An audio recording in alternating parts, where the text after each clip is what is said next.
Hello student, कैसे हैं आप सभी। आशा है आप सभी बहुत अच्छे होंगे और अपने लक्ष्य के प्रति सजग होंगे, ऐसी ही मेरी कामना है। मैं मंजू शर्मा एक बार अपनी क्लास में आप सभी का बहुत बहुत स्वागत करती हूं। तो प्यारे बच्चों, आज मैं आप लोगों के लिए विषय हिंदी के अंतर्गत क्लास 12 विषय हिंदी के अंतर्गत आपका चैप्टर पवन दूतिका से पद्यांश लेकर आई हूँ।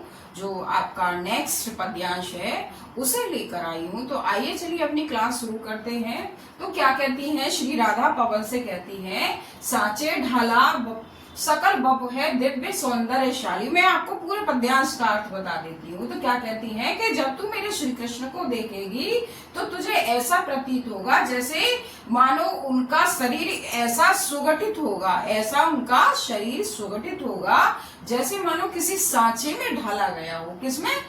किसी सांचे में ढाला गया हो और अद्भुत सौंदर्यशाली हो, अद्भुत सौंदर्यशाली हो, सतपुरुषों से सुरभित उनकी उसकी प्राण संपोषिका है और उससे निकलने वाली फूलों जैसी सुगंध प्राणों को क्या कर रही हो? प्राणों को तृप्त कर देने वाली हो, प्राणों को तृप्त कर देने वाली हो। दोनों कंधे वृषभ भर से हैं बड़े ही सजीले और उनके दोनों कंधे बैल के समान ऊंचे और बहुत ही शोभायमान है।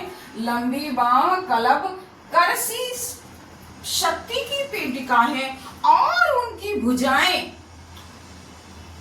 कलब यानी कर मीन्स होती है सूंड और कर मीन्स होता है हाथ भी होता है और कलब मीन्स हाथी की कलब कर यानी हाथी की सूंड। तो क्या कहते हैं, उनकी दोनों भुजाएं हाथी की सूंड के समान लंबी है और शक्ति की पेटिका है, यानी कि मानो जैसे शक्ति की पिटारी हो। क्या हो? जैसे शक्ति की पिटारी हो। तो इस तरह से इसका पूरा अर्थ बनता है और यहाँ रेखांकित लाइन का अर्थ मैंने किया हुआ है, आप देख सकते हैं। आप देखिए अगला प्रश्न क्या बनेगा कि राधा पवन से श्री कृष्ण की सुंदरता के विषय में क्या कहती हैं। तो ये पूरा ही सुंदरता के विषय में ही है। आप कहीं से किसी भी लाइन का अर्थ लिख देंगे, आपको 2 नंबर मिलने ही मिलने हैं। तो देखिए अब आगे देख लीजिए, आगे क्या है कि राजाओं सा सिर पर लसा दिव्य आपीड़ होगा, शोभा होगी उभय श्रुति में स्वर्ण के कुंडलों की। आप देखिए यहाँ पर क्या कहती है कि श्री राधा पवन से कहती है कि जब तू मेरे श्री कृष्ण को देखेगी तो राजाओं सा उनकी आबीर मीन्स निकट और दिव्य माने अलौकिक। तो श्री कृष्ण के मुंह सिर पर राजाओं के समान मुकुट शोभायमान होगा या राजाओं के समान मुकुट धारण किए होंगे। शोभा होगी उभय उभय मीन्स दोनों, श्रुति माने कान, स्वर्ण के कुंडलों की और उनके दोनों कानों को सोने के कुंडल सुशोभित कर रहे होंगे। उनके दोनों कानों को सोने के कुंडल सुशोभित कर रहे होंगे या ऐसे भी कैसे कह सकते हैं कि उनके दोनों कान सोने के कुंडलों से सुशोभित हो रहे होंगे। नाना रत्ना कलित भुज में मंजू केयूर होगा। मंजू में सुंदर, केयूर मीन्स क्या होता है? केयूर मीन्स होता है बाजूबंद। क्या होता है? बाजूबंद। तो कहते हैं नाना रत्न जड़ित, नाना माने अनेकों और अनेकों रत्नों से जड़ित, भुज माने भुजाओं में, वे क्या पहने होंगे? अपनी भुजा में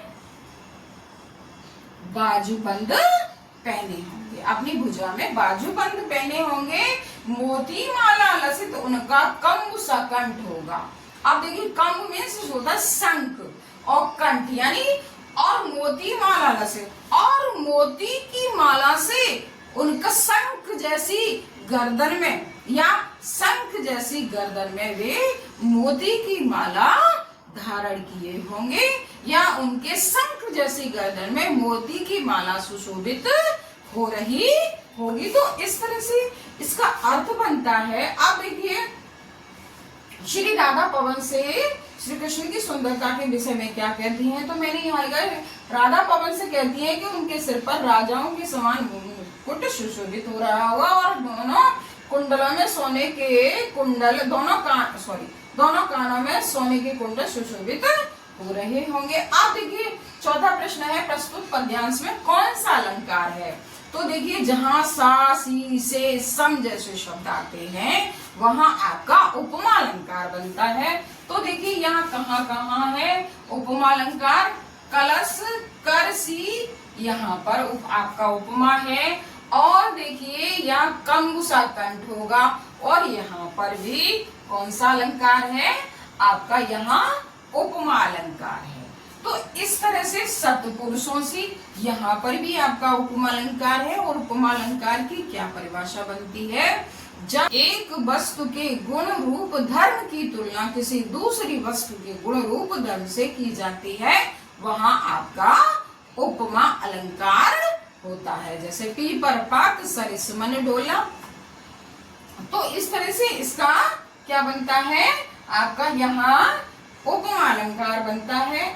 अब देखिए कुछ शब्द के मीनिंग्स में लिखने को आते हैं, कलब कर, कलब कर, हाथी की सूंड, इसका अर्थ क्या है, हाथी की सूंड। आपीन, आपीन मीन्स होता है मुकुट, और केयूर मीन्स होता है बाजूबंद, और कंग मीन्स होता है शंख। बाकी मैंने बहुत से शब्दों के यहाँ अर्थ बताए हुए हैं। आपको कोई भी अर्थ आ जाए लिखने के लिए तो आप आराम से लिख सकते हैं। और मेरा वीडियो पसंद आया हो तो लाइक कीजिए, सब्सक्राइब कीजिए, शेयर भी कीजिए अपने ग्रुप में, जिससे कि आप पढ़ें और भी पढ़ें।